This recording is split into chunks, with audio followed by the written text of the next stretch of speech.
Hello, professors. We are Group 16. My name is Hu Junkai. Our team members are Xinwei Chen, Gao Sihan, and Zheng Hao. Today, we are present on topics including the impact of ESGs on banks. This is our group table. So what is ESG? ESG serves as a framework for assigning the financial implication of corporate sustainability risks, opportunity, and governance. The FRC Foundation's SSB has introduced FRC S1 and S2 as global benchmarks. Validating this conclusion on governance strategy, risk management, and metrics will integrate and superseding the TCFD. For banks, as covers includes finance, customer convenience, employee health, diversity, and data security. Java size word governs the three lines of defense: compliance audits, compensation incentives, and greenwash prevention. Overall, ESG standards have become pivotal for investors and regulators in evaluating financial institutions' long-term resilience and ethical benchmarks, and are progressively being incorporated into mandatory and semi-mandatory regulatory requirements. The core advantage of ESG lie in first, increasing ESG in credit approval and risk management effectively reduce non-performing loan ratio and enhance risk resilience. Second, improving governance and disclosure elevate corporate reputation, earning trust from investors, customers, and employers. Third, green financial instruments typically offer lower financial cost, helping entities with low ESG risks secure valuation presence. First, ESG relative innovation expand the profit margin and establish first mover advantages. In some in summary, ESG survey not only as a company's tool but also as a measurable risk-term optimizer and long-term competitive barrier. By enhancing capital efficiency, driving innovation, and fueling customer growth, it consistently generates excess returns. The transition to sustainable finance presents significant short-term trade-offs, including potential exits from profitable but high externalities business. Green investment extend payback period while pressure ROE, requiring careful balance between transition pace and investor return, involving regulatory standards across jurisdiction necessitates configurable disclosure and risk management framework. Additionally, organizations must mitigate greenwashing risk arising from misalignment between commitments, portfolios, and operational control. The foundational cost of developing data infrastructure models and a cross-functional governance system demand substantial ongoing investments. Global regulators are accelerating the integration of ESG climate consideration into their core framework. In 2024, the Basel Committee incorporated climate risk into the preamble of the core principle for the first time, embedding it with governance, internal controls, and prudential regulations. The ISB's IFRS SENS to establish the global comparable disclosure baseline with TCFD function integrates it to the ISB. The EU incorporated ESG into Pillar 3 disclosure via the EBA and advanced phases mandatory reporting through CSRD, ESRS, NGFS, and FSB also include ESG in their macro-predation and systematic risk agents. Back in Hong Kong, the regulatory pace has shifted from expectation to endogenous rules. The HKMA three-phase plans for green and sustainable banking is being implemented from baseline to targets to operational details, imposing due diligence and ongoing disclosure requirements for green, sustainable product distribution concurrently.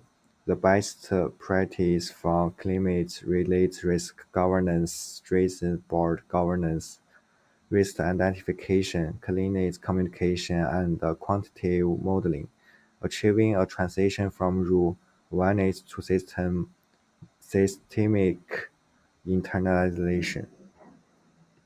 Moving on to our next challenge, greenwashing. What exactly is greenwashing? It's a strategy where financial institutions misleadingly portray. They often exaggerate positive actions like sporting renewable energy while obtaining material information such as their ongoing finance of financial for project. The impacts of greenwashing are profound and damaging. First is erodes trust when consumer and investors see a bank performing green bonds will finance high emissions industries. Their confidence in all sustainable finance products disappears. Second, it undermines real climate action. Restorers are diverter tools. Deceptive marketing delaying meaningful products. Our case study on HSBC perfectly shows this. In 2022, the UK ASA Bank took out their ads for highlighting tree planting while outing their massive fossum for financing. This was a landmark ruling, the first major bank penalized for greenwashing. In response, HSBC promised to stop funding new oil and gas fields yet. In 2025, they faced criticism for raising $1 billion for a mining company, a clear contradiction that anger investors and revealed a partner of choosing perfect our environmental performance. The consequences of being exposed are severe, as same with the Deutsche Bank. The investment arm, which was fined 25 million euros, and saw its CEO resign following a greenwashing scandal. This leads to legend peddling, significant reputational damage, and financial loss. So, what is the solution? First, we need tougher advertising standards to prevent false claims and the source. Second, we need checking of sustainability credentials. And finally, third-party verification (ESG) reporting is crucial to ensure a bank's actions align actions with policies. Let me begin with a question. Can a bank truly be profitable and stable while committing to sustainability? HSBC experience with ESG strategies suggests that the answer is yes.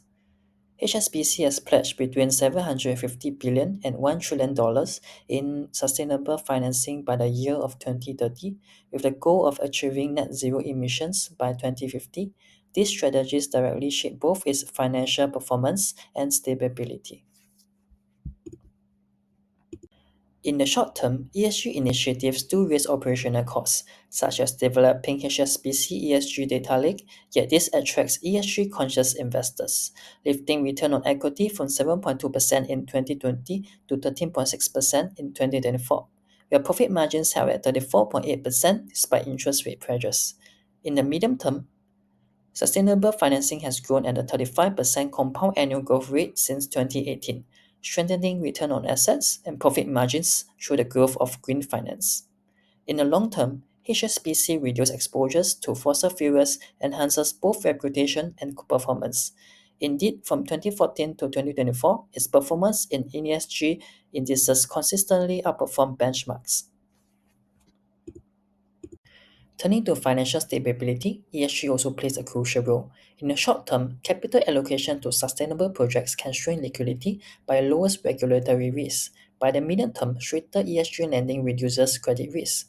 HSBC non-performing loans dropped from 1.5% of assets in 2020 to 1.2% in 2024, while maintaining a strong capital adequacy ratio of 14.8%. Its C index, a measure of bank stability, reaches 82.65, showing resilience. Looking ahead, the net zero transition will further mitigate climate risks while strengthening long-term stability. Looking at HSBC financial and risk metric, its return on assets rose from 0.2% to 0.83%, whereas capital adequacy increased to 20.56%. ESG not only boosts growth but it also reduces volatility and insolvency risk backed by signaling stakeholder and risk management theories. HSBC proves that ESG is more than a moral choice but is also a financial strategy for higher returns, lower risk, and long-term stability. We have come to the end of our presentation. Thank you for your attention.